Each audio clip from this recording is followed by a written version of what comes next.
আমি হব মদিনা সারা বেলা জারদার রওজার কিনারে কেটে যাবে দিন আমার। আমি হব মদিনা সারা বেলা জারদার রওজার কিনারে কেটে যাবে দিন আমার। আমারই স্বপ্ন যদি হয় গো পূরণ, ধন্য হবে মোর জীবন মরণ। আমি হব মদিনার সারা বেলা জারদার রওজার কিনারে যাবে দিন আমার। আমি হব রাসূলের রওজার চৌকিদার, হতে পারি যেন গো শাফাতের দাবিদার। আমারই স্বপ্ন যদি হয় গো পূরণ, ধন্য হবে মোর জীবন মরণ। আমারই স্বপ্ন যদি হয় গো পূরণ, ধন্য হবে মোর জীবন মরণ। আমি হব মদিনা সারা বেলা জারদার রওজার কিনারে কেটে যাবে দিন আমার। আমারই স্বপ্ন যদি হয় গো পূরণ, ধন্য হবে মোর জীবন মরণ। আমি হব মদিনা সারা বেলা জারদার রওজার কিনারে কেটে যাবে দিন আমার। আমি হব মদিনা সারা বেলা জারদার রওজার কিনারে কেটে যাবে দিন আমার। আমি হব মদিনা সারা বেলা জারদার রওজার কিনারে কেটে যাবে দিন আমার। আমারই স্বপ্ন যদি হয় গো পূরণ, ধন্য হবে মোর জীবন মরণ। আমি হব মদিনার সারা বেলা জারদার রওজার কিনারে যাবে দিন আমার। আমি হব রাসূলের রওজার চৌকিদার, হতে পারি যেন গো শাফাতের দাবিদার। আমারই স্বপ্ন যদি হয় গো পূরণ, ধন্য হবে মোর জীবন মরণ। আমারই স্বপ্ন যদি হয় গো পূরণ, ধন্য হবে মোর জীবন মরণ। আমি হব মদিনা সারা বেলা জারদার রওজার কিনারে কেটে যাবে দিন আমার। আমি হব মদিনা সারা বেলা জারদার রওজার কিনারে কেটে যাবে দিন আমার। আমারই স্বপ্ন যদি হয় গো পূরণ, ধন্য হবে মোর জীবন মরণ। আমি হব মদিনার সারা বেলা জারদার, রোজার কিনারে যাবে দিন আমার। আমি হব রাসূলের রোজার চৌকিদার, হতে পারি যেন গো শাফাতের দাবিদার। আমারই স্বপ্ন যদি হয় গো পূরণ, ধন্য হবে মোর জীবন মরণ। আমারই স্বপ্ন যদি হয় গো পূরণ। আরে কি যে শান্তি লাগে আমার আল্লাহর ধ্বনি দেখে আসলাম সৈয়দপুরে বৃষ্টি, আজকে আটোয়ারি আইসা দেখলাম বৃষ্টি নাই। এই পর্যন্ত আল্লাহ আমাদেরকে দয়া করেছেন, এই দয়ার শুকরিয়া সাজদা করে থাকলো শুধু হবে না রে। যেই বৃষ্টি দেখা ভয় পাইছিলাম, এখন বৃষ্টি তুইলানি আল্লাহ এই পর্যন্ত সুযোগ দিয়েছেন। আল্লাহ যদি আরো বৃষ্টি দেয় আমরা হিমশিম খাবো না, আমরা টেনশন করব না। আল্লাহ যখন খুশি হয় বান্দার মধ্যে বৃষ্টি নাজিল করে, কথা বলেন ঠিক কিনা? আরে বাবা, মাথার উপরে বৃষ্টি পড়বে, একটা বার গুরুস্থানের দিকে তাকায়া দেখুন, আপনার বাবার কবরের উপরে বৃষ্টির পানি, আপনার দাদার কবরের উপরে বৃষ্টির পানি। 6টা বছর হয়ে গেল আমার বাবাকে কবরে নামাই দিয়ে এলাম, কত বৃষ্টির পানিতে কবর গলা গলা হয়ে যায়, হাঁটু পর্যন্ত পিপিলিকার গর্ত দিয়া পানি ঢোকে। আরে টিনের ঘরের সালের মধ্যে একটু ছিদ্র হলে বৃষ্টির পানি পড়লে ছিদ্রটা বন্ধ করে দেয়, গায়ে যেন পানি না পড়ে। অথচ কবরস্থানে কবরের ভিতরে পানি পড়তেছে, এই পানি পড়তেছে, পানি ঢুকতেছে, পানি ঢুকতেছে, এই পানি ঢুকতেছে। পানি ঢোকার কারণে শুকে কিনা দুঃখে আছে জানি না, একদিন তো আমরা এখানে পড়ে থাকবো, এই ঘরের মধ্যে আমরা পড়ে থাকবো। দুনিয়ার বন্ধু বান্ধব আজকে আছে কালকে নাই, দুনিয়ার বন্ধু বান্ধব সব ভাগ নেয়, কিন্তু মরণের কষ্টের ভাগ কেউ নিবে না, কথা বলেন ঠিক কিনা? আর কবরের কষ্টের ভাগ কেউ নেবে না গো, এই কষ্টের ভাগ কেউ নেয় না। আপন সন্তানরা পর্যন্ত খবর নেয় না, বাপটারে কবরে নামাই দিয়া 3 দিন পরে সম্পদ নিয়ে কারাকারি শুরু করে। এই জন্য আমার বন্ধুরে কি ভাষায় ওয়াজ বোঝাবো, এই কবর দেশে আমি তাহিরি হতে একদিন চলে যাব। আজকে হয়তো পঞ্চগড়ে আসলাম, হাজার হাজার মানুষ, কাকতালীয় ভাবে নয়, কি কোনো রকম ভাবে প্রচার প্রসার বেশি নাই, হাজার হাজার মানুষ আপনারা চলে আসছেন। একদিন আমি চলে যাওয়ার পরে এই মাহফিলটা তো আজকে প্রায় 21তম মাহফিল, আমি দুনিয়া থেকে চলে গেলে 22তম মাহফিল বন্ধ থাকবে না, 23তম মাহফিল বন্ধ থাকবে না।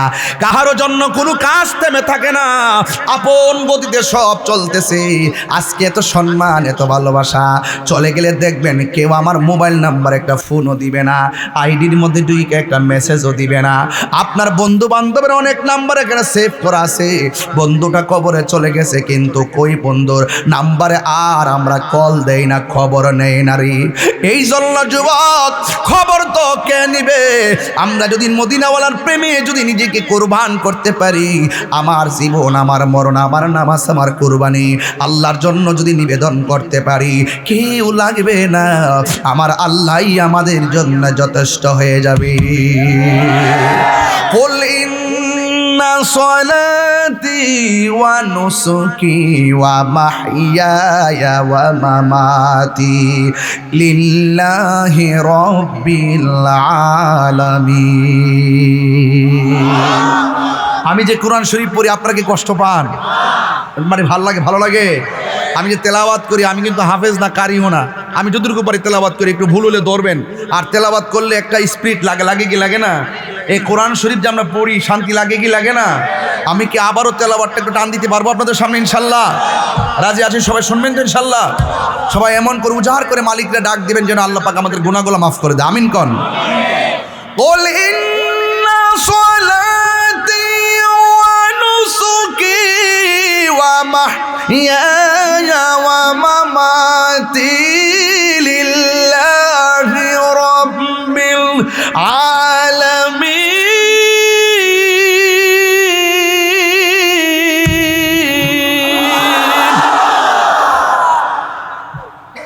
শান্তি লাগছে? নামাজ পড়ব কার সন্তুষ্টির জন্য? আমার নামাজ, আমার কুরবানি, আমার জীবন, আমার মরণ একমাত্র আল্লাহ দিয়েছেন। আল্লাহর জন্য আমরা সব করব। এই জন্য মাঝে মাঝে তেলাওয়াত করি, কারণ তেলাওয়াতটা বড় শান্তি লাগে। কোরআন কবরের মধ্যে যাওয়ার পরে ডান পাশ দিয়ে একটা আলো আপনাকে আলো দিবে। আপনি জিজ্ঞাসা করবেন তুমি কেডায়? আমার চিনো না? আমি হইলাম তোমার দুনিয়ার কোরআন তেলাওয়াত। আর একটা আলো দিবে কবরের ভিতরে, জিজ্ঞাসা করবে তুমি কে? ভাই আমার চিনো না? আমি হইলাম তোমার দুনিয়ার নেক আমল। এই কবরের ভিতরে মানুষ জনম জনম পড়ে থাকবে, কেউ কারো খবর নিবে না। এই কবর থেকে একদিন আপনাকে এমন একটা ময়দানে উঠবেন, এরই অবতারণা আমার আল্লাহ কোরআনে দিয়ে দিয়েছেন। মিনহা খালাকনাকুম ওয়া ফিহা নুঈদুকুম ওয়া মিনহা নুখরিজুকুম তারাতান উখরা। এই কবর জনম জনম আপনাকে পরে থাকা লাগবে। সুখী হলে সুখী, দুঃখী হলে দুঃখী, কেউ কাহারও ভাগ নিবে না। সুখে থাকলে কেউ ভাগ নিবে না, কষ্টে থাকলেও কেউ ভাগ নিবে না রে। আল্লাহর হাবিব বলে, আমি যখন মেরাজের মধ্যে গিয়েছি, আমি দেখেছি সব চাইতে ভয়ঙ্কর আযাব হলো কবরের আযাব। গুরুস্থানের একেটো মাটি বাইনা করে রাখে রে, এখনই তোর আসতে পারে চলে যাওয়ার ডাক। ওরে মন,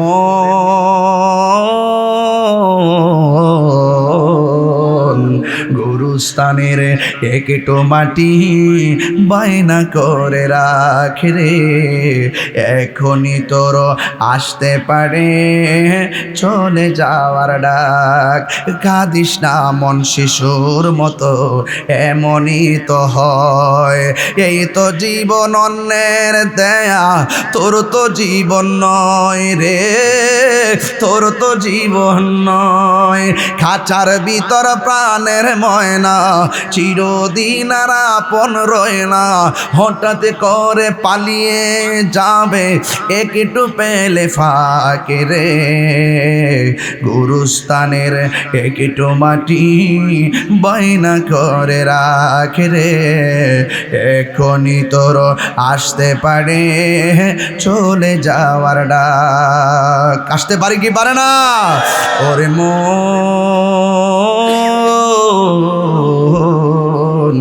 গুরুস্থানের একেটো মাটি বায়না করে রাখ।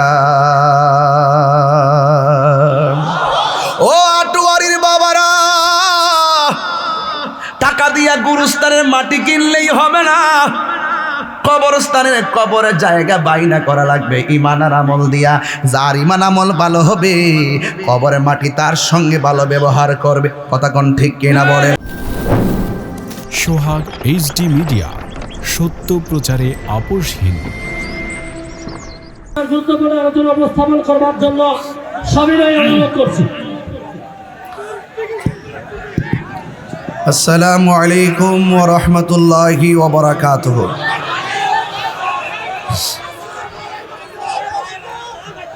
সালাতু ওয়াসসালামু আলাইকা সাইয়্যিদি ইয়া রাসূলুল্লাহ। আসসালাতু ওয়াসসালামু আলাইকা ইয়া হাবিবাল্লাহ।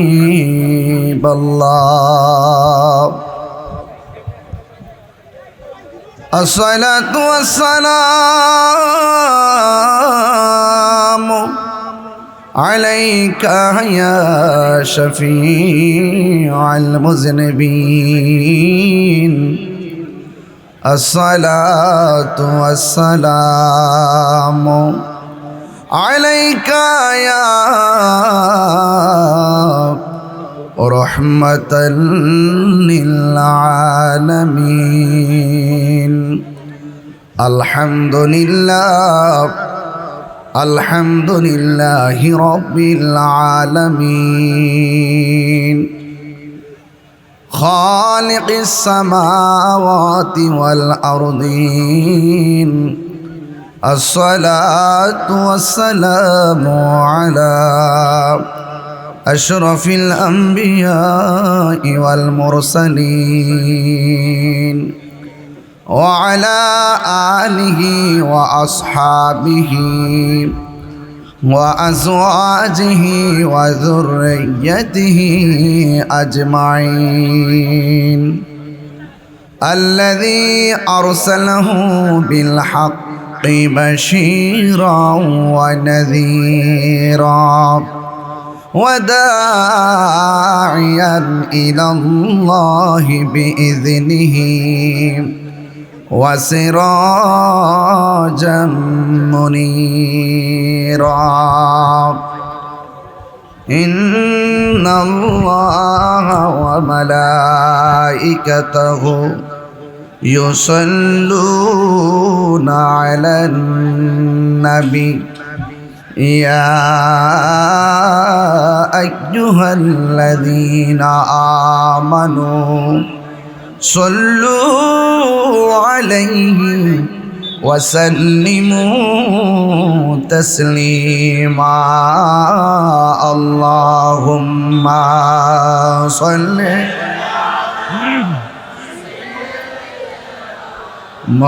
مولانا محمد وعلى آل سيدنا দরদ মাখা কণ্ঠে পড়ি আল্লাহুম্মা সাল্লি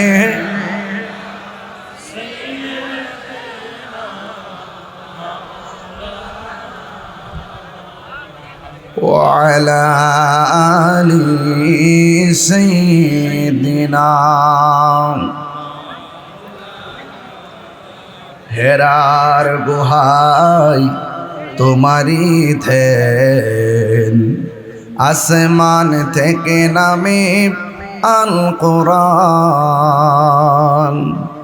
ভাঙল সবার ভুল তোমারি উপরে আসলো কোরআনের ছায়া তোলে খালিদ উমর আলী আবু বকর ইসলামী ঝান্ডা নীল যে তোলে আল আমিন তুমি ছিলে চিরদিন সকল মানুষের তরে হে রাসূল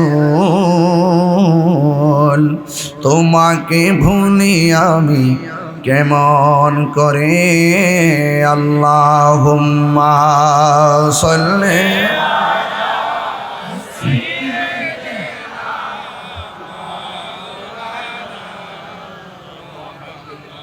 وعلى آل سيدنا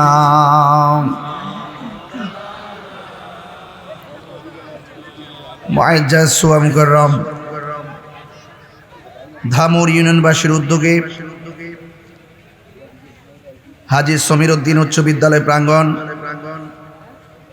আটোয়ারি পঞ্চগড়ের বিভিন্ন দিক দিগন্ত থেকে ছুটে আসা আল্লাহ প্রেমিক রাসূল প্রেমিক মুরব্বী বাবারা নওজোয়ান ভাইয়েরা 21তম ওয়াজ ও দোয়ার মাহফিলের সম্মানিত সভাপতি জনাব মোহাম্মদ রফিকুল ইসলাম সাহেব, আজকের মাহফিলের প্রধান আকর্ষণ, প্রধান অতিথি, আন্তর্জাতিক খ্যাতি সম্পন্ন মুজাহিদ আহলুস সুন্নাহ, যার সাথে আমি অনেক মাহফিল করেছি, আপনাদের এলাকার, আপনাদের এই জেলার, সারা বাংলাদেশের গর্বিত সন্তান মুজাহিদ আহলুস সুন্নাহ। যত মাহফিল আমি করি সমস্ত মাহফিলে আপনাদের এই সন্তান আমার মাহফিলে প্রধান অতিথি থাকে। এখানে হুজুরের নামটা সবার আগে দেওয়া দরকার ছিল, এখন আর অতিথি হইল। তারপরও এটা সারা বাংলাদেশের মানে ফেসবুকেও তোমার পোস্টারটা যায়। এটা আমাদের আমাদের যে আমরা যে আদব লালন করি সে লালনের জায়গা থেকে কিছু প্রশ্ন থেকে যায়, এটা আপনাদের গর্ব। আল্লামা আলহাজ মুফতি উসমান গনি সালি হুজুর মাদ্দাজিল্লাহুল আলী, আল্লাহ পাক হুজুর হায়াতের মধ্যে বরকত দান করুন, আমিন পড়েন।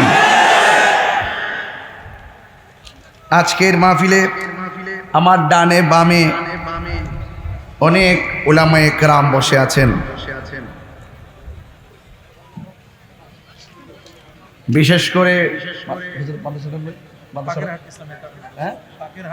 পাকেরহাট ইসলামিয়া কামিল মাদ্রাসার প্রিন্সিপাল হুজুর সারা মানে অনেক শ্রম অনেক কষ্ট দিয়ে এত বড় একটি ধর্মীয় বিদ্যাপীঠ কামিল মাদ্রাসা সাধারণ 4 টাকানি কথা না, খেদমত করতেছেন। আজকে আমার সাথে গাড়িতে আমরা একসাথে বসেছিলাম হুজুরের সাথে, হুজুর বলতেছেন যে মাদ্রাসা থেকে যে বাড়িতে যেতে মন চায় না, কাজ শেষ করে এশারের নামাজ আজান হয়ে যায় মাদ্রাসাতে।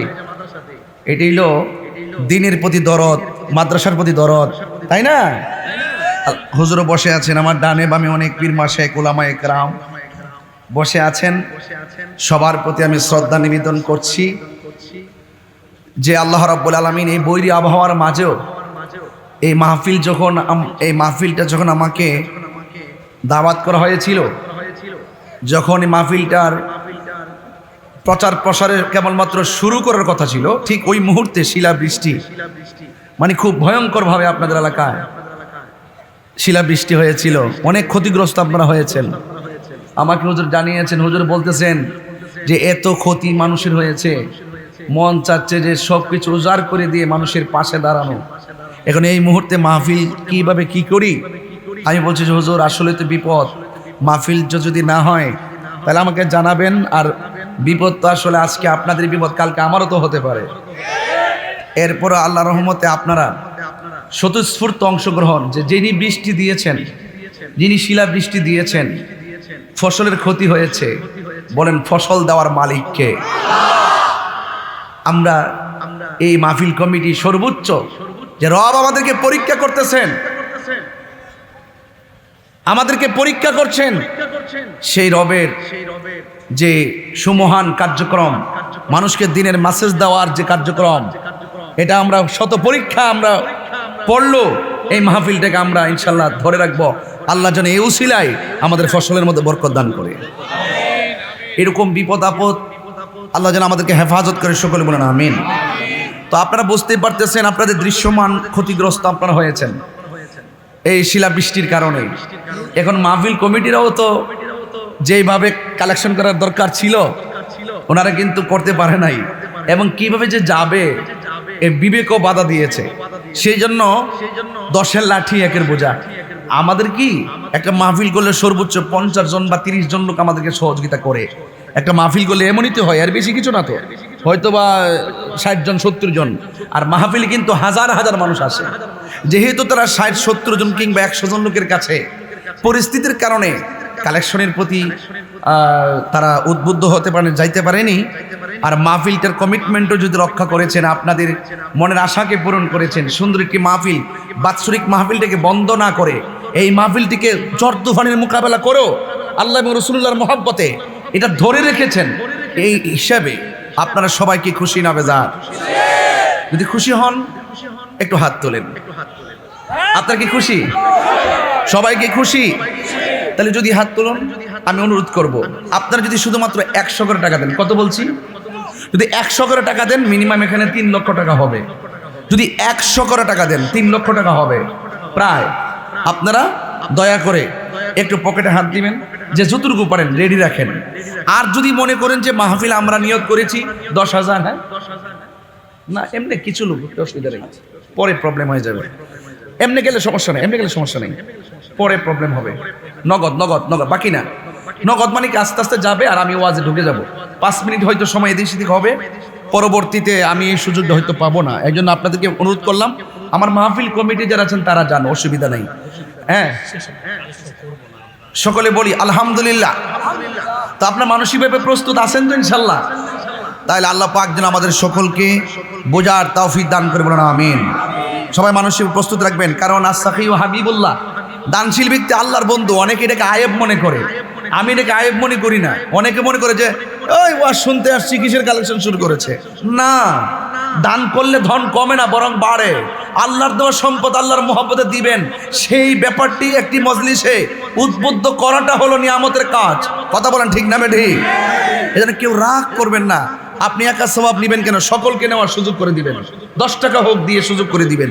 আমি প্রশাসন ভাইদেরকে অনেক ধন্যবাদ জানাই।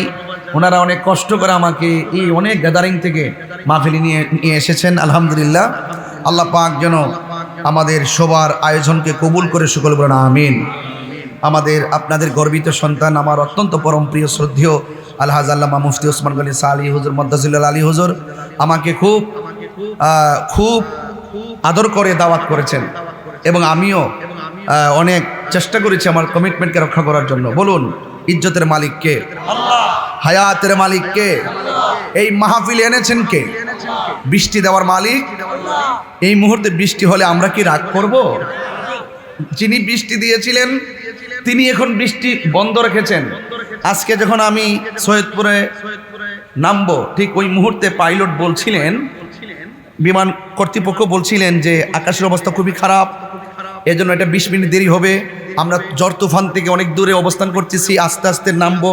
তখন খুব ভয় হচ্ছিল যে এই মাহফিলটা না জানে কি হয়। এই পর্যন্ত আল্লাহ আমাদেরকে ভালো রেখেছেন, এটাই আমাদের বড় সার্থকতা। আলহামদুলিল্লাহ বলেন। আমি আপনাদের সামনে যতটুকু আলোচনা করব, আদবের সাথে অত্যন্ত দিলটাকে নরম করে আলোচনা শুনবেন। আমরা একদিন এই পৃথিবী ছেড়ে চলে যাব, এই পৃথিবীতে কেউ থাকবো না। আপনাদের এলাকার গর্বিত সন্তান আল্লামা শায়েখ শহীদ নুরুল ইসলাম ফারুকী রহমতুল্লাহ আলাইহি, কথা বলুন, সারা বিশ্ব যার কাফেলা অনুষ্ঠান দেখে মুগ্ধ হতো। অনেক অদৃশ্য বিষয়াদিগুলো হুজুরের বদান্যতে আমরা দেখতে পারতাম।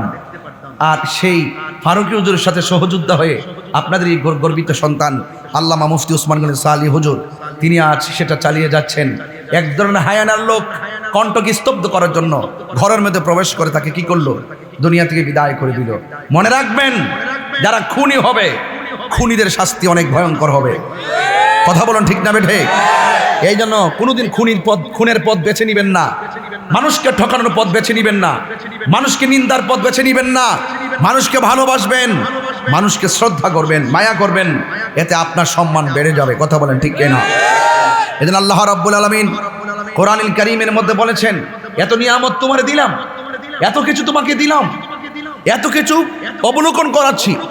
আকাশ দিয়েছি, জমিন দিয়েছি, দিনে চলার জন্য সূর্য দিয়েছি, রাতে চলার জন্য চাঁদ দিয়েছি, বৃষ্টি দিয়েছি জমিনকে উর্বর করার জন্য। এরপর বান্দা, ইয়া আইয়ুহাল ইনসানু মা গাররাকা বিরাব্বিকাল কারীম, কিসে তোমাকে, হে মানুষ, কিসে তোমাকে তোমার রব থেকে দূরে সরিয়ে নিচ্ছে? এই জন্য আল্লাহ রাব্বুল আলামিন বলছেন যে কিসে তোমাকে দূরে সরিয়ে নিয়ে যাচ্ছে, তোমাকে কিসে ধোঁকায় ফেলে দিচ্ছে? তোমাকে এত নিয়ামত দিয়েছি, ফাবি আই আলাই রাব্বিকুমা তুকাযযিবান, তোমাকে এত নিয়ামত আমি দিয়েছি, কিসে তুমি কোন নিয়ামতকে অস্বীকার করবে? কাইফা তাকফুরুনা বিল্লাহ, হ্যাঁ, তুমি কিভাবে তোমার রবকে অস্বীকার করছো? তুমি যে ছিলে নির্জীব, তোমাকে সজীব করেছি। তুমি ছিলে নিষ্প্রাণ, আমি তোমাকে প্রাণ দিয়েছি। প্রাণ দিয়েছি কিভাবে? প্রথম তো তোমার উৎপত্তি 1 ফোঁটা পানি, সেখান থেকে রক্ত, সেখান থেকে গোশতের টুকরা, সেখান থেকে সুটাম দেহ, দেহের ভিতরে রড দিয়ে তোমাকে আমি প্রাণ দিয়েছি, তোমাকে সুটাম দেহের অধিকারী করেছি। এরপর তোমাকে পৃথিবীতে পাঠিয়েছি, আমি আল্লাহ তোমাকে পৃথিবীতে পাঠিয়েছি, তোমাকে আলো দেখার সুযোগ করে দিয়েছি। এরপরে তুমি মনে রাখো, তোমাকে এত কিছু দেওয়ার পর তুমি ডানে ঘুরো, বামে ঘুরো, সামনে যাও, পিছনে যাও, যেভাবে তুমি ঘুরো না কেন, মেসেজ কিন্তু একটাই, সুম্মা ইলাইহি তুরজাউন, আমি পাঠিয়েছি, আমার দিকে ফিরে আসতে হবে। জবান খুলে বলুন, হিসাব নেওয়ার মালিক কে? আপনাকে এই কথাগুলো খুব হৃদয় থেকে অনুভব করতে হবে, একদম হৃদয়ের গভীর থেকে অনুধাবন করতে হবে। আমি সামাজিক আলোচনা করব, কারণ এই বৃষ্টি হয়েছে, বৃষ্টিতে ফসল নষ্ট হয়ে গিয়েছে। আল্লাহ এমনও হতে পারে, এমন সুযোগ দিয়ে দিবেন, এই বছরে যত ক্ষতি হয়েছে আগামীতে সেটা পুষো যেতে পারে। বলুন, বরকত দেওয়ার মালিক কে? সেই রবের ইবাদত করতে হবে।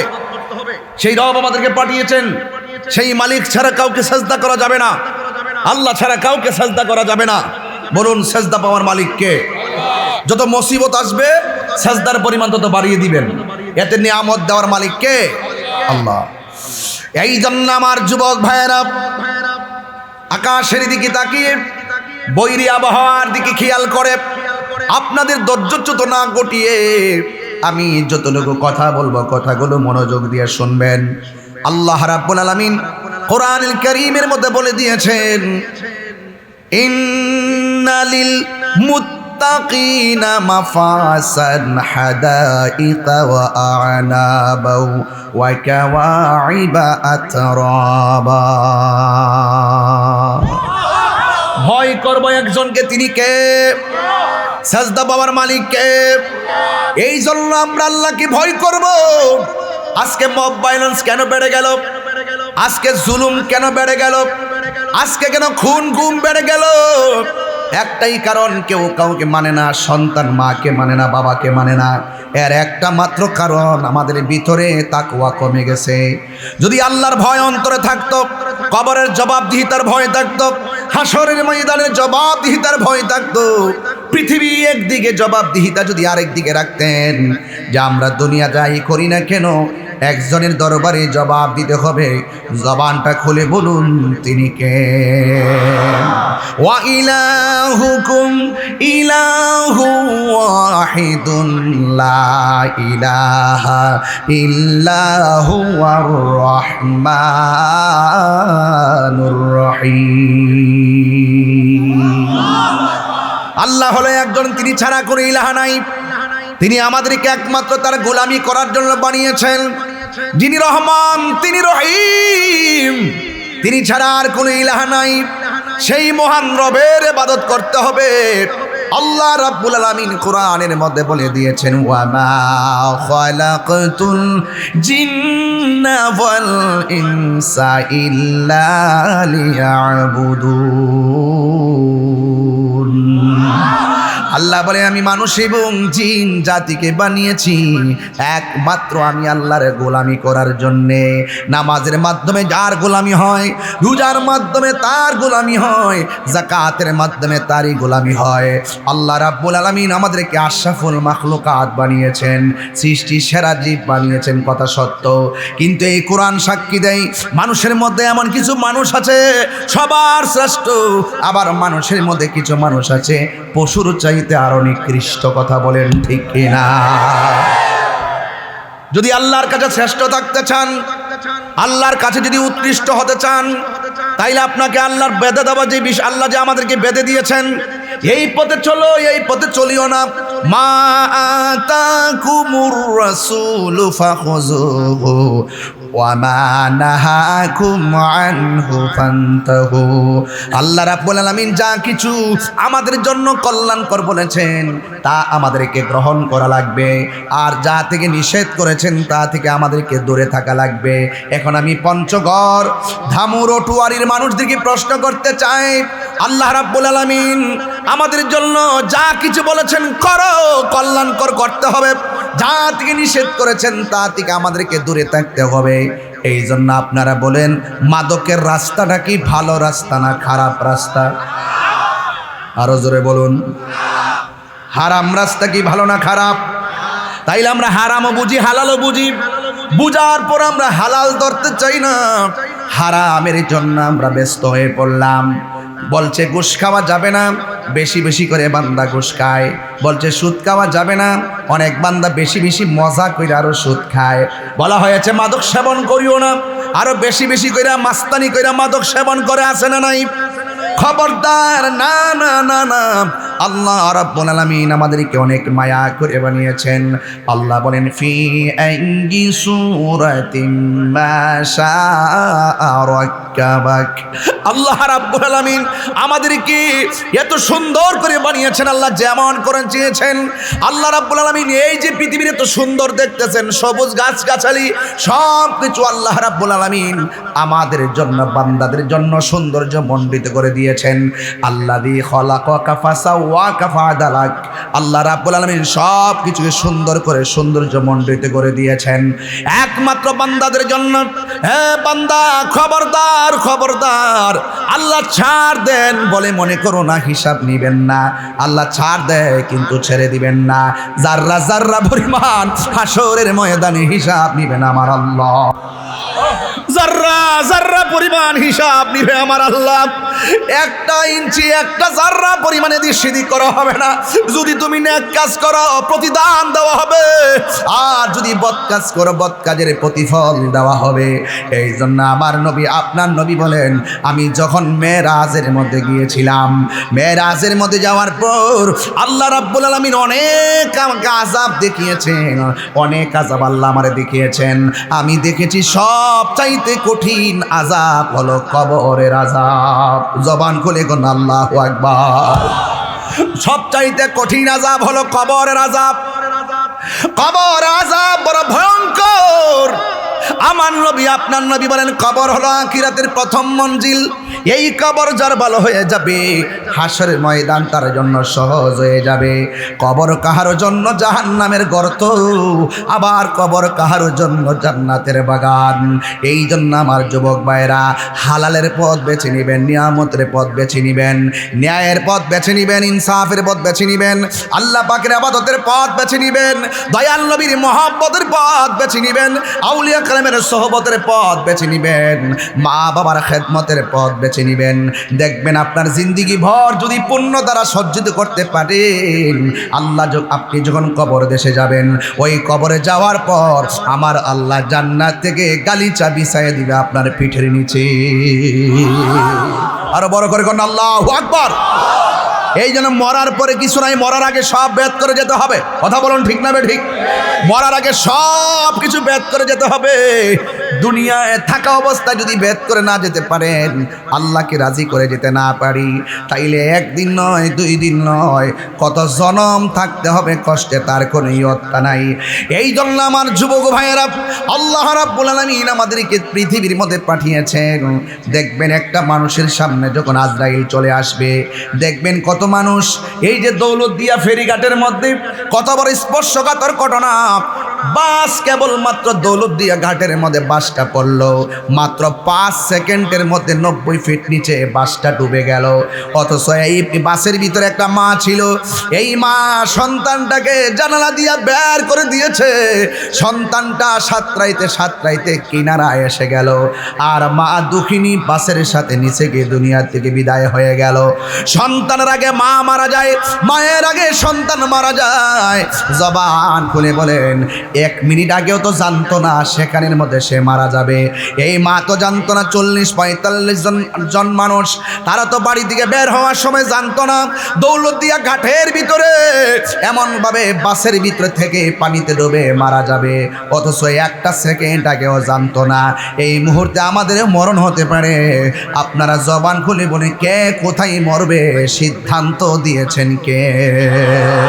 ওয়ামা তাদরি নাফসুন বিআইয়ি আরদিন তামুদ। বান্দারে তুমি তো জানো না কোন জায়গায় তুমি মরবা। এই জন্য সব সময় ওযু রাখবেন আপনার শরীরে। রাতের বেলা ঘুমাবেন, ওযু কইরা রাতের বেলা ঘুমাবেন।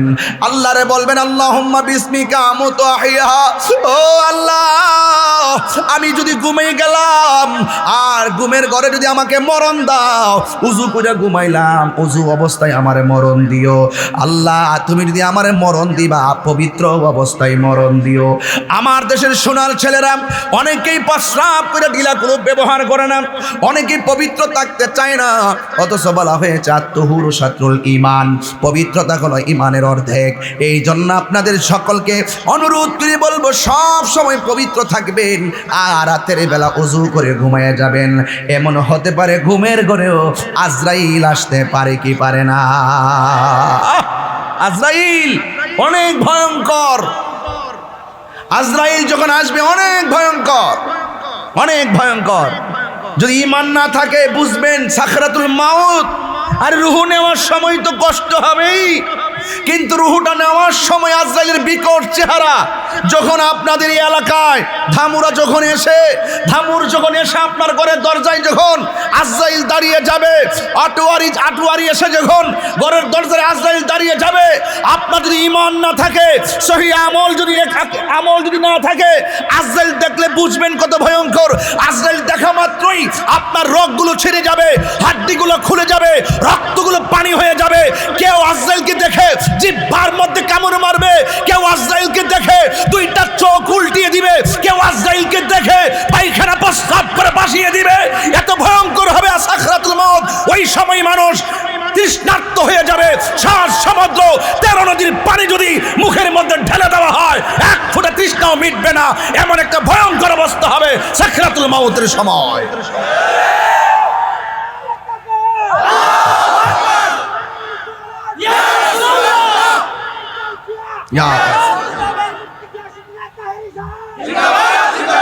আল্লাহু আকবার, জোরে বলুন। তাহলে ওই আজরাইল আসার আগে একদম ডান বাম তাকাবেন না, নীরব থাকবেন। কোন আওয়াজ নেই, দিকে একটু তাকিয়ে থাকুন।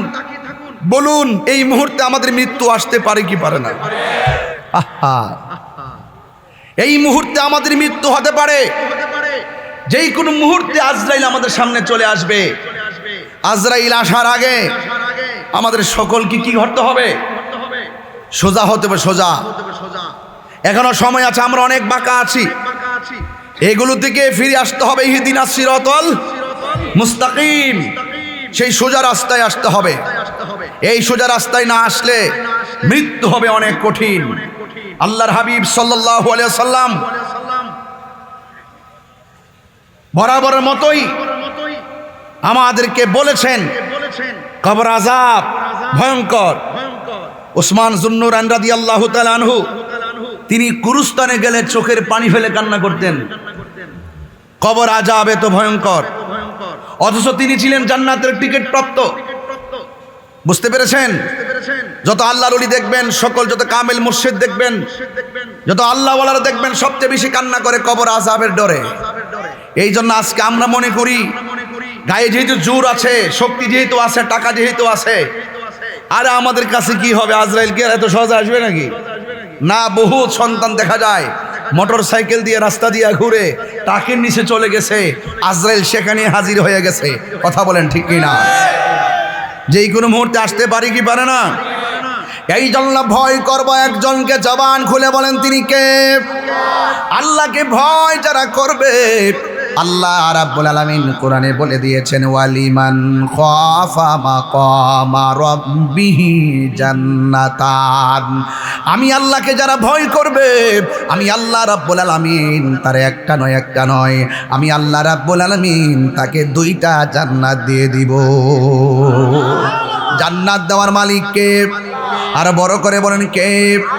জান্নাত দেওয়ার মালিক হলো আমার আল্লাহ। এই জান্নাত পেতে গেলে নামাজ লাগবে, এই জান্নাত পেতে গেলে নবীর মহব্বত লাগবে, এই জান্নাত পেতে গেলে আউলিয়া কেরামের সোহবত লাগবে। এই জন্য আমার যুবক ভাইয়েরা, আজকের এই ইমানি নুরানি ধামর মাহফিলের দোকানদারের দোকানের ভিতরে না জানি আজকের মাহফিলে যারা এসেছেন কার জন্যে কাফনের কাপড় রেডি হয়ে আছে জানি না। এমন একটা কাপড়, সাদা কাপড় আমাকে আপনাকে লাগাইয়া দিবে। পুরুষের কাপড় হলো 3টা, মা বোনদের কাপড় হলো 5টা। এই কাপড়ের মধ্যে কোনো সেলাই নাই, এই কাপড়ের মধ্যে কোনো পকেট নাই। বন্ধুরে, সবার কাপড় হবে সাদা। এমপি বুঝি না, মন্ত্রী বুঝি না, ওসি বুঝি না, ডিসি বুঝি না, বক্তা বলি না, শ্রোতা বুঝি না, সব মানুষের গায়ের মধ্যে সাদা কাফন লেগে যাবে। এই সাদা কাফনটা গায়ের মধ্যে লাগার আগে আমরা কি আল্লাহকে একবার বলতে পারি না, আল্লাহ যেই দিন আমাদের মরণ দিবা, আমার নূরের নবী হায়াতুল নবীর নূরানি চেহারা মুবারক দেখায়া দেখায়া আমাদেরকে মরণ দিও। এই জন্য আমার যুবক ভাইয়েরা নবীকে দেখে মরণের কামনা করবেন। আমার নবীকে দেখে যদি ইন্তেকাল করেন আপনার নসিব খুলে যাবে। এই সাদা কাপড় আসার আগেই আপনি আল্লাহর ইবাদত করেন, নবীর মহব্বত রাখেন। এই বড়ই পাতার গরম জলটা হওয়ার আগে আপনি আল্লাহকে চিনেন, নবীকে চিনেন। আরে মসজিদের মধ্যে খাট আছে, আসিন আপনাদের মসজিদে কি আছে? অনেক মসজিদে আছে এসএস, অনেক আগে ছিল কাঠ। আগে কি ছিল? কাঠ ছিল না, কাঠ ছিল। এই মসজিদে আমি প্রায় মাহফিলের মধ্যে একটা গজল সঙ্গীত গাইতাম। গাইবো আজকে সঙ্গীতটাকে বলতে পারবো আপনাদের এলাকায়? আর সত্যি আছে কি না বলেন না? আপনার মসজিদের বারান্দায় কি এই খাটটা আছে না? মসজিদের ওই পালকিখানা আসবে সবার কাছে সবার জানা। আপনারা কি জানেন না? তো জানলে এই খাটটা দেখলেও তো অন্তত মসজিদে পড়ে থাকতে মন চায়, বলেন না? মসজিদের ওই পালকিখানা আসবে সবার কাছে সবার জানা। বড়ই পাতার গরম ঝোলে, বড়ই পাতার গরম ঝোলে শেষ গোসল দিবে সবজনা। গোসল শেষে সাদা কাফনে চির বিদায় দিবে সব জনা। গোসল শেষে সাদা কাফনে চির বিদায় দিবে সব জনা।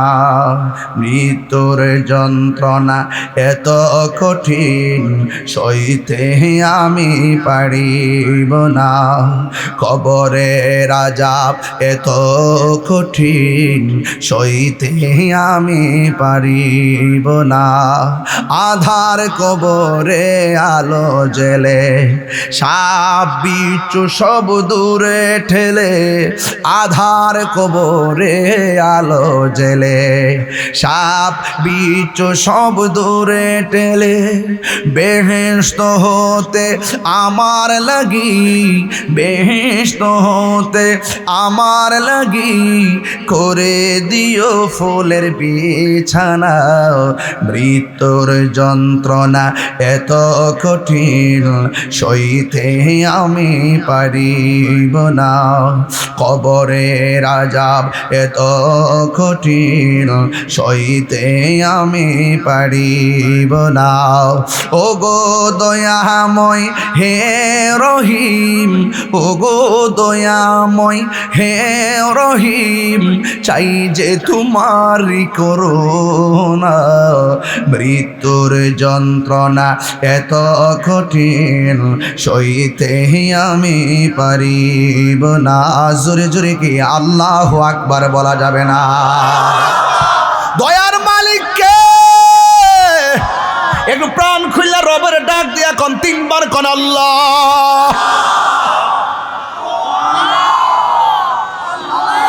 আরে কি যে শান্তি লাগে আমার আল্লাহর ধ্বনি।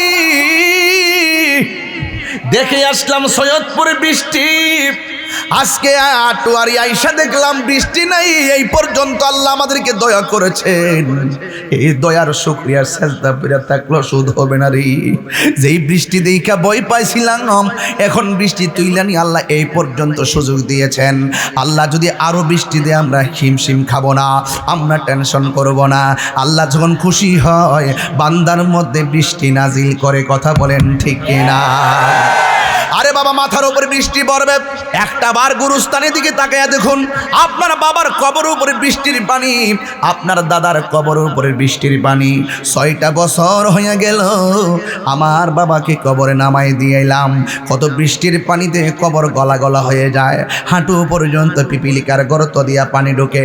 আরে টিনের ঘরের সালের মধ্যে একটু ছিদ্র হলে বৃষ্টির পানি পড়লে ছিদ্রটা বন্ধ করে দেয়, গায়ে যেন পানি না পড়ে।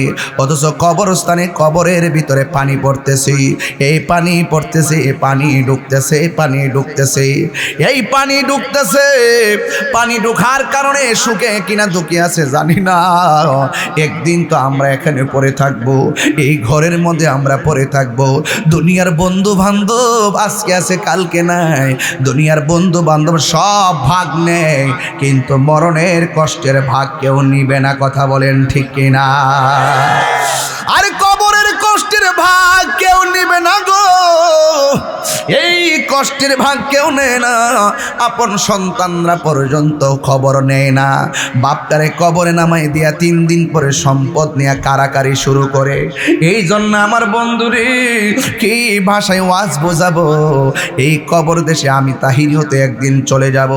আজকে হয়তো পঞ্চগড়ে আসলাম, হাজার হাজার মানুষ কাকতালীয় ভাবে নয়, কি কোনো রকম ভাবে প্রচার প্রসার বেশি নাই, হাজার হাজার মানুষ আপনারা চলে আসছেন। একদিন আমি চলে যাওয়ার পরে এই মাহফিলটা তো আজকে প্রায় 21তম মাহফিল, আমি দুনিয়া থেকে চলে গেলে 22তম মাহফিল বন্ধ থাকবে না, 23তম মাহফিল বন্ধ থাকবে না। কাহারও জন্য কোনো কাজ থেমে থাকে না, আপন গতিতে সব চলতেছে। আজকে এত সম্মান, এত ভালোবাসা, চলে গেলে দেখবেন কেউ আমার মোবাইল নাম্বার একটা ফোনও দিবে না, আইডির মধ্যে ঢুকে একটা মেসেজও দিবে না। আপনার বন্ধু বান্ধবের অনেক নাম্বার এখানে সেভ করা আছে, বন্ধুটা কবরে চলে গেছে কিন্তু কই বন্ধুর নাম্বারে আর আমরা কল দেই না, খবর নেই না রে। এই জন্য যুবক, খবর তো কে নিবে? আমরা যদি মদিনাওয়ালার প্রেমে যদি নিজেকে কুরবান করতে পারি, আমার জীবন, আমার মরণ, আমার নামাজ, আমার কুরবানি আল্লাহর জন্য যদি নিবেদন করতে পারি, কেউ লাগবে না, আমার আল্লাহই আমাদের জন্য যথেষ্ট হয়ে যাবে। কুল ইন্না সলাতি ওয়া নুসুকি ওয়া মাহইয়ায়া ওয়া মামাতি লিল্লাহি রাব্বিল আলামিন। আমি যে কোরআন শরীফ পড়ি আপনারা কি কষ্ট পান? মানে ভালো লাগে? আমি যে তেলাওয়াত করি, আমি কিন্তু হাফেজ না, কারিও না, আমি যতটুকু পারি তেলাওয়াত করি, একটু ভুল হলে ধরবেন। আর তেলাওয়াত করলে একটা স্পিরিট লাগে কি লাগে না? এই কোরআন শরীফ যে আমরা পড়ি, শান্তি লাগে কি লাগে না? আমি কি আবারও তেলাওয়াতটা একটু টান দিতে পারবো আপনাদের সামনে ইনশাল্লাহ? রাজি আছেন সবাই? শুনবেন তো ইনশাল্লাহ? সবাই এমন করে উজাড় করে মালিকরা ডাক দিবেন যেন আল্লাহ পাক আমাদের গুনাহগুলো মাফ করে দেয়। আমিন কন। কুল ইন্না সলাতি ওয়া নুসুকি ওয়া মাহইয়ায়া ওয়া মামাতি লিল্লাহি রাব্বিল আলামিন।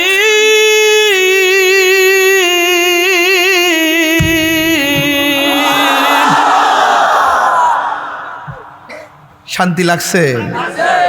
নামাজ পড়ব কার সন্তুষ্টির জন্য?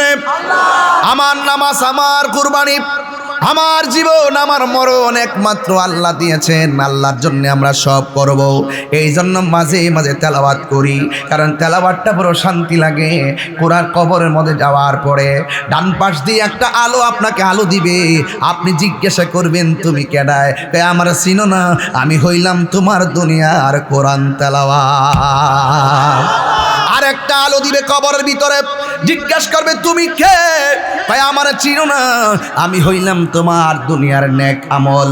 এই কবরের ভিতরে মানুষ জনম জনম পড়ে থাকবে, কেউ কারো খবর নিবে না। এই কবর থেকে একদিন আপনাকে এমন একটা ময়দান উঠবেন, এরই অবতারণা আমার আল্লাহ কোরআনে দিয়ে দিয়েছেন। মিনহা খালাকনাকুম ওয়া ফিহা নুঈদুকুম ওয়া মিনহা নুখরিজুকুম তারাতান উখরা। এই কবর জনম জনম আপনাকে পরে থাকা লাগবে। সুখী হলে সুখী, দুঃখী হলে দুঃখী, কেউ কাহারও ভাগ নিবে না। সুখে থাকলে কেউ ভাগ নিবে না, কষ্টে থাকলেও কেউ ভাগ নিবে না রে।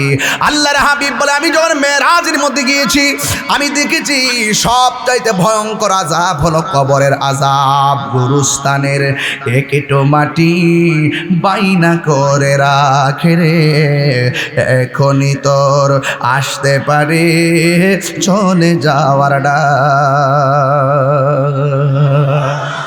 ওরে মন,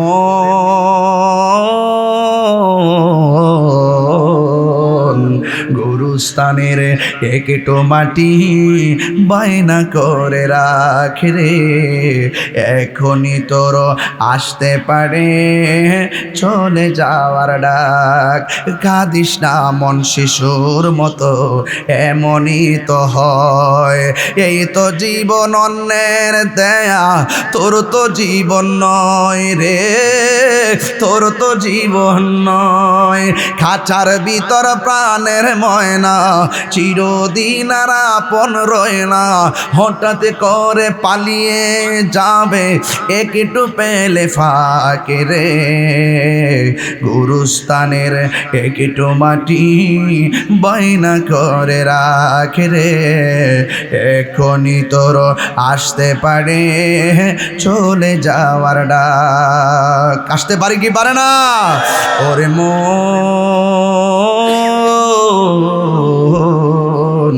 গুরুস্থানের একেটো মাটি বায়না করে ও আটোয়ারির বাবারা, টাকা দিয়া গুরুস্থানের মাটি কিনলেই হবে না, কবরস্থানের কবরের জায়গা বাইনা করা লাগবে ঈমান আর আমল দিয়া। যার ঈমান আমল ভালো হবে কবরের মাটি তার সঙ্গে ভালো ব্যবহার করবে। কথা কোন ঠিক কিনা বলেন? হ্যাঁ, গাঞ্জা মদ ইয়াবা বাবা ট্যাবলেট খাইলে কি কবরে আযাব থেকে বাঁচা যাবে?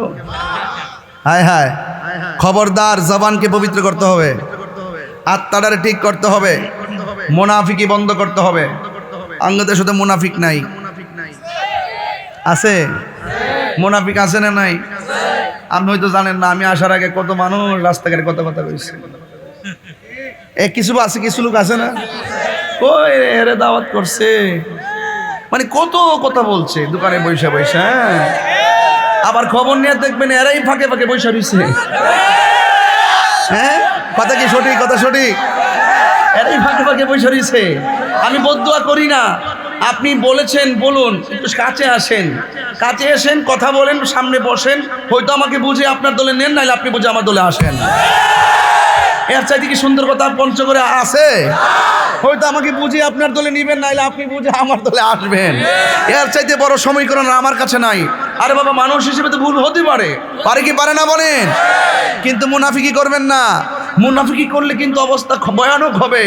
মুনাফিক ও লন্ডন থেকে এসে মুনাফিকি করে না, মুনাফিক হয় আপনার ঘরের সাথে। ঘরের সাথে আপনার মেয়ে একটা গোল্ডেন এ প্লাস পেলো, স্কুল কলেজে আপনার মেয়েকে পুরস্কার দেওয়া হলো, আর আপনার ঘরের সাথে যে এই ছেলেটা আছে, যে এই মানুষটা আছে, সে বলতেছে গোল্ডেন এ প্লাস পাইছে, মেডেল দিতেছে, নকল করে না ফাঁস করছে।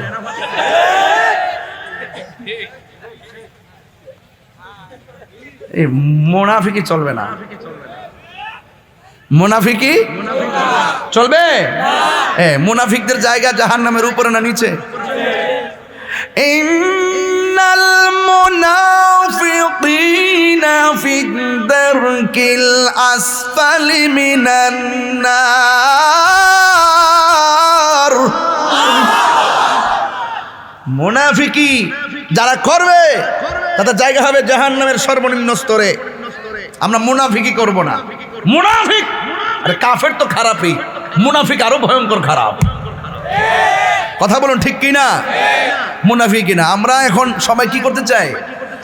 আমরা সবাই যা বলবো ওপেন বলবো, গোপনে নয়, কাহারও অগোচরে নয়, সরাসরি বলো। আমাকে তো ফেসবুকে কেউ যদি উল্টা পাল্টা বলে, আমি পরিষ্কার ভাষায় রিপ্লাই দিয়ে আপনার আম্মাকে আমার সালাম দিবেন। যখন এই কথাটা লিখে দিই তখন তার মুখ দিয়ে আর কথা আসে না। তবে একটা কথা মনে রাখবেন, খারাপের পরিবর্তে খারাপ ব্যবহার নয়, খারাপের পরিবর্তে ভালোবাসা দিয়ে আপনি তাকে কাছে টেনে নেবেন ইনশাআল্লাহ। কথা ঠিক আছে কিনা বলেন? এই জন্য যেহেতু আমি আজীবন থাকবো না, চলেই যেহেতু যেতে হবে, এই জন্য আমরা এত অভিমান করে লাভ নাই। এ কণ্ঠ আমার জীবনে বহুত দেখেছি, মাটিতে বসে বসে ওয়াজ শুনেছি, এই মাহফিলের ইতিহাস শুনেছি, অনেক উলামায়ে কেরাম এই মাহফিলে এসেছেন। এটা একটি ঐতিহ্যবাহী জায়গা যেখানে অনেক আলেমদের বিচরণ হয়েছে, অনেক আলেমরা চলে গিয়েছে। কথা কি সঠিক বলতেছি? কেউ পৃথিবীতে থাকবেন, আজকে আপনার ক্ষমতা আছে, আপনার জোর আছে, আপনার একটা অবস্থান ভালো আছে, কাউকে নিন্দা করবেন না। আপনি ভালোবাসবেন, আপনি তাকে ভালোবাসা দিবেন, ভালো ব্যবহার করবেন, তাইলে দেখবেন আপনার উপর আল্লাহর রহমত নাজিল হবে। কথা বলেন ঠিক না? এই জন্য আমার যুবক ভাইয়েরা, আমি বলেছি আল্লাহর হাবিব সাল্লাল্লাহু আলাইহি ওয়াসাল্লাম বলেন, কবরের ভিতরে বেনামাজির জন্য 3টা শাস্তি হবে। এর মধ্যে 1 নম্বর শাস্তি যার হবে, কবরটা 2টা প্রশস্ত হয়ে যাবে। ডান পাশের মাটি এক প্রান্তে যাবে, বাম পাশের মাটি আরেক প্রান্তে যাবে। 2 পাশের মাটি এসে তোমার গায়ের মধ্যে এমন জোরে চাপা মারবে, ওই কবরে মানুষটা আমার আল্লাহর ডাক দিয়া বলবে, আল্লাহ আগে যদি জানতাম বেনামাজি হইয়া কবরে আসলে এমন শাস্তি হবে, জিন্দেগিতেও আর নামাজ ছাড়তাম না। আল্লাহ আরেকবার দুনিয়াতে পাঠাও, পালাকিরে নামাজ পড়বো। আল্লাহ বলে না না, সুম্মা ইলাইহি তুরজাউন, মৃত্যুর পরে আমার কাছে যখন চলে আসবে, আমি আল্লাহ এখন যে জীবন দিয়েছি আর দুনিয়াতে যাওয়া যাবে না, তোমাদের মৃত্যু আর হবে না। এই কবরের ভিতরে পড়ে থাকবেন জনম জনম ভর। আল্লাহর হাবিব সাল্লাল্লাহু সাল্লাল্লাহু তাআলা আলাইহি ওয়াসাল্লাম একদিন একটা গুরুস্থানের মধ্যে গেলেন। গুরুস্থানের মধ্যে গিয়ে দেখলেন, কবরের দিকে তাকালেন। আল্লাহর হাবিব কবরের দিকে তাকাইয়া মুস্কি মুস্কি হাসলেন। আপনার একটু পঞ্চগড়ে আটোয়ারিতে আওয়াজ করে, ধামুরে আওয়াজ করে বলেন, আমার নবী কবরের ভিতরে কি হয় দেখার ক্ষমতা আছে না? না আছে কিনা বলেন? আল্লাহর হাবিব গুরুস্থানের মধ্যে গেলেন, যাওয়ার পরে একটা কবরের দিকে তাকালেন, তাকায়া তিনি মুচকি হাসি দিলেন। আর একটা কবরের দিকে তাকালেন, তিনি মুচকি হাসি দিলেন। আর একটা কবরের দিকে তাকিয়ে তিনি মুচকি হাসি দিলেন। সাহাবায়ে কেরাম জিজ্ঞাসা করে, ইয়া রাসূলুল্লাহ, ইয়া হাবিব আল্লাহ, নবী গো, আপনি কবরের দিকে তাকায়া কেন হাসি দিয়েছেন? আমার নবী, আপনার নবী বলেন, আমি যখন গুরুস্থানে ঢুকলাম, গুরুস্থানে ঢুইকা কবরের দিকে তাকাইছি, আমি তাকায়া দেখলাম গুরুস্থানে যেই কবরের দিকে তাকায় আমি হাসি দিলাম, ওই হাসি দেওয়ার মূল কারণ হলো আমি তাকায় দেখতেছি ওই গুরুস্থানের কবর বাসের নিচে আমার আল্লাহ জান্নাতের গালিচা বিছায়া রাখছে। এই কথা বলতে বলতে আরেকটা কবর দিকে রাসূল তাকালেন। তাকানোর পর আমার নবী চোখের পানি ছেড়ে কান্না করে দিলেন। এবার সাহাবীরা নবীর চোখের পানি, কষ্টের পানি দেখলে তারা বরদাস্ত করতে পারে না। সাহাবায়ে কেরাম জিজ্ঞাসা করি, ইয়া রাসূলুল্লাহ, ওই কবরের দিকে তাকায়া কেন আপনি কান্না করলেন? আল্লাহু আকবার কন্যা কেন? ওই কবরের দিকে তাকায়া কেন আপনি কান্না করলেন? আমার নবী, আপনার নবী বলেন, সাহাবীরা রে, আমি নবী যাহা দেখি তোমরা তা দেখো না, আমি নবী যাহা শুনি তোমরা তা শোনো না। আপনারা জবান খুলে বলেন, নবী দেখার ক্ষমতা আছে না নাই? ওয়ামা ইয়াস্তাবিল আহইয়াউ ওয়ালাল আমওয়াত ইন্নাল্লাহা ইউসমিউ মান ইয়াশা। যারা জিন্দা যারা মুর্দা তারা এক হতে পারে না। আজকে যে আটোয়ারির মানুষ মাহফিলের মধ্যে এসেছেন, ধামুর জমিনের মাহফিলে এসেছেন, আল্লাহ যদি বাঁচিয়ে রাখে আবার বাড়িতে যাবেন, কিন্তু আপনার বাড়ির পাশে গুরুস্থান, আপনার দাদা যে গেছে 6 বছর হয়ে গেছে, আজও ফিরে আসে নাই। আর আমি যদি আমার বাবার কথা বলি, 6 বছর পার হয়ে গেল, আমার বাবা তো আজও ফিরে আসে নাই। কত মানুষ দেখি কিন্তু বাবার মতো কাউরে দেখি না। আল্লাহ কয়, ইন্নাল্লাহা ইউসমিউ মান ইয়াশা, আল্লাহ যারে ইচ্ছা করে তারে সেই কবরের আযাব দেখার ক্ষমতা দান করে রে। ও বন্ধুরে, যারা জিন্দা যারা মুর্দা তারা এক হতে পারে না। এই জন্য আমার যুবক ভাইয়েরা, আমার নবী, আপনার নবী কবরের দিকে তাকাইয়া কান্না করলেন। সাহাবীরা বললেন, ইয়া রাসূলুল্লাহ, কাঁদলেন কেন? কাঁদলে তো আমরা বড় কষ্ট লাগে, আমরা বড় চিন্তিত হয়ে যাই, আপনার ব্যথা সহ্য করতে পারি না। এবার আমার নবী, আপনার নবী বলেন, সাহাবীরা, আমি নবী যাহা দেখি তোমরা তা দেখো না, তাড়াতাড়ি বাজারের মধ্যে যাও, বাজারের মধ্যে গিয়ে একটা এলান করে দাও। আল্লাহু আকবার কর না কেন? একটা এলান করে দাও, এই গুরুস্থানের মধ্যে যত মানুষ আপনজন শুয়াইছে, প্রত্যেকটা গার্ডিয়ান যেন গুরুস্থানে আসে। ভাইকে যদি শোয়ায় ভাই যেন আসে, সন্তানকে যদি শোয়ায় মা যেন আসে, মাকে যদি শোয়ায় তাহলে যেন সন্তান আসে। সবাই যার যার আপনজন যার যার কবরের পরে আসার এলান করে দাও। সাহাবায়ে কেরাম বাজারে গেলেন, যাওয়ার পরে এলান করে দিলেন, এই গুরুস্থানের মধ্যে যাদেরকে শোয়াইছেন তাদের অভিভাবক যারা আছেন, বেঁচে আছেন, তারা কবরের পারে দাঁড়াবেন। এলান করেছেন রহমাতুল লিল আলামিন। এবার সাহাবায়ে কেরাম জন এলান করলেন, সব মানুষগুলোর কানের মধ্যে বার্তা পৌঁছে গেল। এ বন্ধুরে, সব মানুষের কানে বার্তা পৌঁছে গেল। আর সাহাবায়ে কেরামদের মনের মধ্যে একটা আকাঙ্ক্ষা তৈরি হলো। আল্লাহর হাবিব সব কবর দিকে তাকায় হাসলো।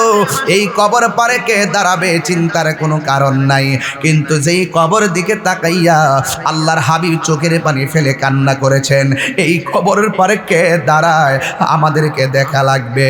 সব সাহাবীরা লাইন দইরা দাঁড়াইয়া রইছে এই কবরের পারে কে আইসা দাঁড়ায় দেখার জন্য।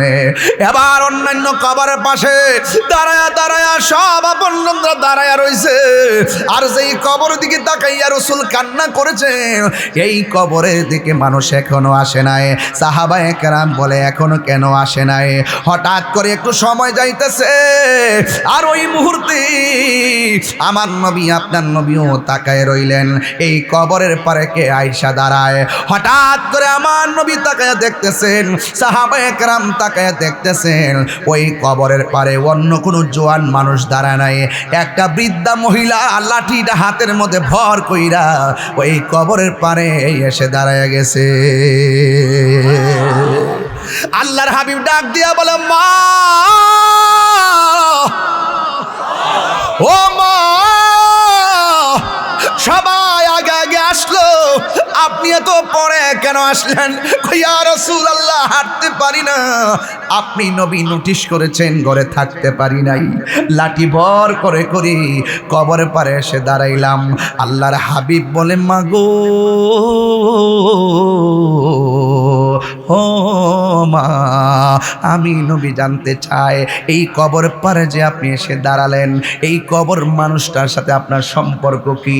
মা ডাক দিয়া কয়, ও নবী গো, এই কবরে যে শুয়ে আছে এই সন্তানটা গুলো আমার সন্তান, আমার আদরের সন্তান, আমার আগে সে মারা গেছে, এই জন্য কবরের পারে আমি আসছি অভিভাবক হইয়া। আল্লাহর হাবিব ডাক দিয়া বলে, মা আপনি জানেননি কবরে আপনার সন্তানটা কেমন আছে? ওই মহিলা ডাক দিয়া বলে, আল্লাহ এবং তার রাসূল ভালো জানে।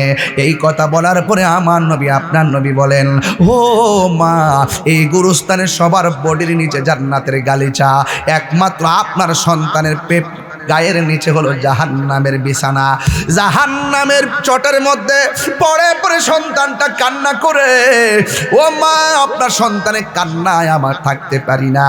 এবার এই কথা যেই মাত্র শুনলেন ওই মহিলাটা চোখের পানি ফেলে কান্না করে নাই।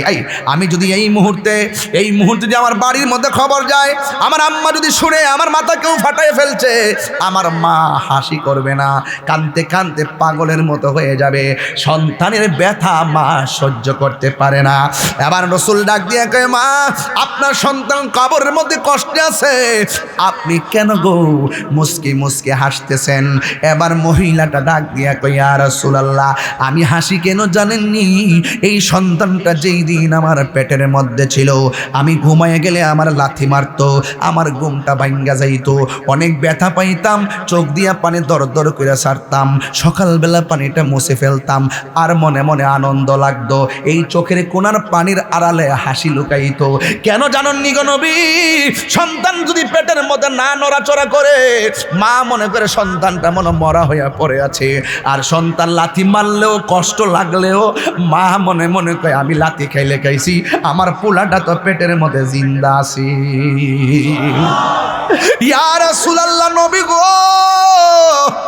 ও মায়ার নবী, আমি যখন খাইতে বসতাম, আমার সন্তান আমার ওই মুহূর্তে লাথি মারতো, প্লেটটা মাঝে মাঝে রেখে দিতাম, মানুষ আমার জিগাইতো খাই না কেন? আমি সেই দিন সন্তানের কষ্টের কথাও আমি ব্যক্ত করি নাই। সন্তান যে আমাকে লাথি মাইরা আমার খাবার কাইরা নিছে, সন্তানের অভিযোগ আমি করি নাই, শুধুমাত্র একটা কথা বলেছি, আমার মুখের মধ্যে রুচি নাই, এটার নামই হলো মা। সন্তানের হাজার কষ্ট মা গোপন রাখে। এবার আমার নবী ডাক দিয়ে কয়, মা আপনার সন্তান তো কষ্টে আছে। মহিলাটা মুস্কি মুস্কি আসে, ইয়া রাসূলুল্লাহ, আমি যখন সন্তানকে ভূমিষ্ঠ করেছি, ভূমিষ্ঠের সময় সবাই বলছে আমি নাকি মইরাই গেছি, আল্লাহ আমারে বাঁচায় রাখছে। সন্তানরে কোলে নিয়ে আমি প্রসব ব্যথা বলে গেছি, তিলে তিলে তিলে তিলে আমি সন্তানটারে বড় করেছি। এবারে সন্তানটা বড় হইতেছে, আর আমি আস্তে আস্তে বার্ধক্যের দিকে যাচ্ছি। ইয়া রাসূলুল্লাহ, নবী গো, আমি তারে তিলে তিলে এত বড় করেছি, সন্তান প্রতিষ্ঠিত হয়ে গেছে, আর আমি বৃদ্ধা হয়ে গেলাম। আর মনে মনে ভাবলাম, আমার সন্তানকে আমি ছোটবেলা যেমনে মায়া করছি, রব্বি রহমহুমা কামা রব্বায়ানি সগীরা। সন্তান তো এটা বলার দরকার ছিল, ও আল্লাহ, ছোটবেলায় আমার মা আমাকে যেমন করে মায়া করছে, আল্লাহ আপনিও আমার মায়ের প্রতি এমনভাবে রহম কইরেন। কিন্তু আমার পোলা বিপরীত মুখে অবস্থান নিল, আমি বৃদ্ধা হয়ে যাচ্ছি, আমার সন্তান শক্তিশালী হচ্ছে, আমি একদম বেকার হয়ে গেলাম, আমার সন্তান প্রতিষ্ঠিত রোজগার করে।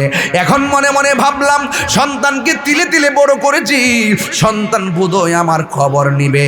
কিন্তু না, যতই দিন বুঝাইতেছে সন্তান আমার থেকে দূরে চলে যাচ্ছে, এই জন্য আমি বড় পেরেশানি পড়ে গেলাম। সন্তানটারে বুঝাইলাম, সন্তান বোঝে না, এমন ভাবে বুঝাইতেছি সন্তান বোঝে না। ওই মুহূর্তে আমার সন্তান আমার এত কষ্ট দিল, আমার পিঠের ব্যথা উঠতে পারি না, খাবারও ঠিক মতো খাইতে পারি না, এমন কষ্ট দেওয়া আমারে দিয়েছে আমি সহ্য করতে না পাইরা আল্লাহর ডাক দিয়া বলছিলাম, আল্লাহ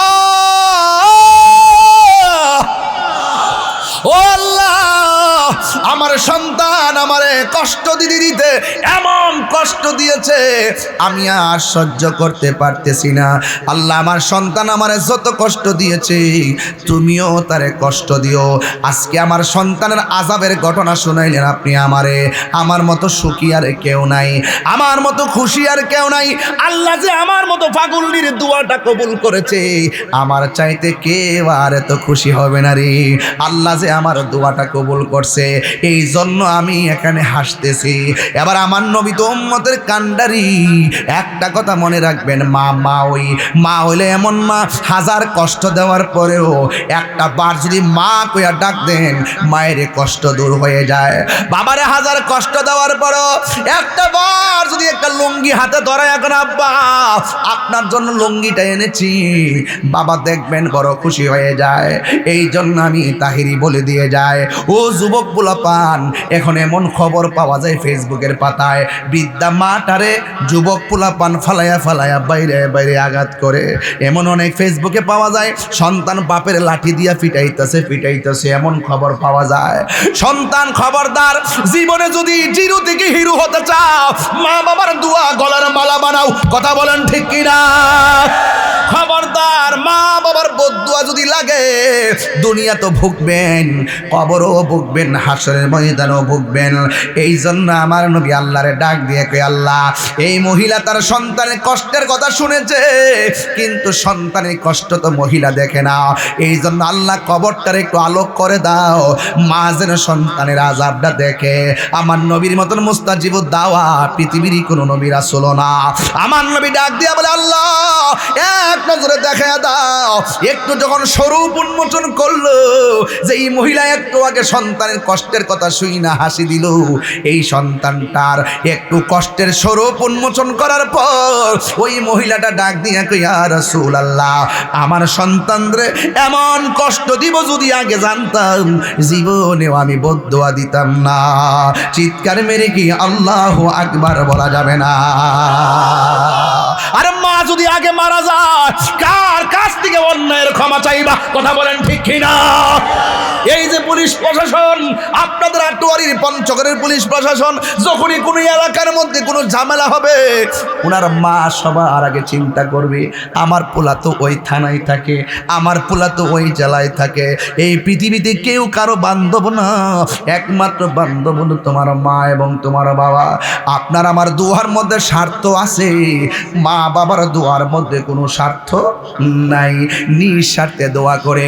এই জন্য আমি প্রায় মাহফিলের মধ্যে বলি, নিঃস্বার্থে ভালোবাসে শুধু আমার মা, ববে যার তুলনা নাই। নিঃস্বার্থে ভালোবাসে শুধু আমার মা, ববে যার তুলনা নাই। সেই মা তোমার চলে গেলে গো, সেই মা তোমার চলে গেলে সার হইব কান্দন। এই জগতে কেউ হবে না মায়েরই মতো, এই জগতে কেউ হবে না মায়েরই মতো। ঠিক কিনা বলেন? যার মা নাই সে কারে বাড়িতে গিয়া মা বলে ডাক দিব? আমার বাবা নাই, বাড়িতে গিয়ে আমি কারে বাবা কইয়া ডাক দিব? খবরদার পোলাপান, এক সেকেন্ডের জন্য যদি তাহিরের ওয়াজ, এক সেকেন্ডের জন্য যদি আমার ওয়াজ আজকে ভালো লেগে থাকে, আজকে খোলা আকাশের নিচে জমিনের উপরে উলামায়ে কেরামদেরকে সামনে রেখে, পীর মাশায়েখদেরকে সামনে রেখে ওয়াদা করতে হবে, আমরা জীবনে কোনোদিন মা বাবার মনে কষ্ট দিব না। যেই পিশাব বলবে মা বাবার খেদমত লাগতো না, এটা পিশাব না, এটা অভিশাপ। ওই মা বাবার খেদমত আমরা চাই কি চাই না? আরো বড় করে বলেন চাই কি চাই না? কারা কারা চান দুই হাত তুলে দেখান ইনশাআল্লাহ। আল্লাহু আকবার, আল্লাহু আকবার জোরে বলেন। আমার আব্বা নাই, বটগাছ নাই, মাজার নাই, মমতার চাদর নাই, মা বাবার দো উলি হইছে এমন ইতিহাস আছে না নাই? আরো বড় করে বলুন আছে না নাই? আজকে আঙ্গয় যে বুড়া মানুষগুলা বসা আছে, এরা তো বড় সৌভাগ্যবান। এই মানুষগুলোর সন্তানগুলো ভাগ্যবান যে ঘরে বাপটা যদি আতুর হয়ে বুবা হয়ে অচল হয়ে ঘরের কোনাটা পইরাও থাকে, মনে করবা ঘরটার ভিতরে শান্তি আছে। কথা বলেন ঠিক কিনা? আর বাবা মা না থাকলে যেই ডাল ধরবেন সেই ডাল ভেঙে পড়বেন, কুল কিনারা বিছাইরা পাবেন না। বাপ যে একটা বাপ সরকারি চাকরিও করে নাই, 1 লাখ টাকা বেতনও পাই নাই, কোনো রকমভাবে ধান লাগাইছে, কোনো রকমভাবে বাদাম ফলাইছে, কোনো রকমভাবে তরমুজ করছে, কোনো রকমভাবে রসুন লাগাইছে, কোনো রকমভাবে পেঁয়াজ লাগাইছে, মরিচ ক্ষেত করছে, এগুলা বিক্রি কইরা কইরা 5-7টা পোলা পান্ডে নিরঙ্কুশ ভাবে সর্বোচ্চ লেখাপড়া করাইছে। কিভাবে করাইছে এগুলো ভাবতে গেলে এখন অভাব লাগে। কথা বলেন ঠিক কিনা? আজকে লক্ষ লক্ষ টাকার ভিতরে কোনো বরকত নেই। আমার যুবকরা আজকে যুবকদেরকে দেখলে, কিছু কিছু যুবক আছে তাদেরকে দেখলে বড় মায়া লাগে। এরা অনেক মানে স্ব-ইচ্ছায় স্ব-জ্ঞানে তারা অধপতনের দিকে চলে যাচ্ছে। এই যুবক আপনারা বলুন, আমরা কি নেশা করব? আরো বড় করে নেশা করব? এই নেশার কারণে শুধু আপনি না, আপনার পুরা সংসারটা শেষ। কথা বলেন ঠিক কিনা? এই নেশার কারণে আপনার পরিবারের ভিতরে অশান্তি সৃষ্টি হয়েছে, দাম্পত্য জীবন শেষ হয়ে গেছে। এই জন্য যেহেতু কবরে যেতে হবে, হিসাব দিতে হবে, আপনাকে আমাকে হিসাব দিতে হবে একজনের কাছে। এই জন্য হারাম খাওয়া যাবে না, জুলুম করা যাবে না, অত্যাচার করা যাবে না, এবং মানুষের হক মেরে খাওয়া যাবে না। কথা বলেন ঠিক কিনা? বুঝতে পেরেছেন? আপনাদেরকে আমার অনুরোধ থাকবে, এই বৈরী আবহাওয়ার ভিতরেও আপনারা অনেক সময় দিয়েছেন, আমিও চেষ্টা করেছি একদম ধারাবাহিকভাবে কিছু কথা আপনারা আমার উপকারে বলার জন্যে। আপনারা আওয়াজ করে বলুন, ইবাদত পাওয়ার মালিক কে? আরো বড় করে কে? আল্লাহ যেন আমাদের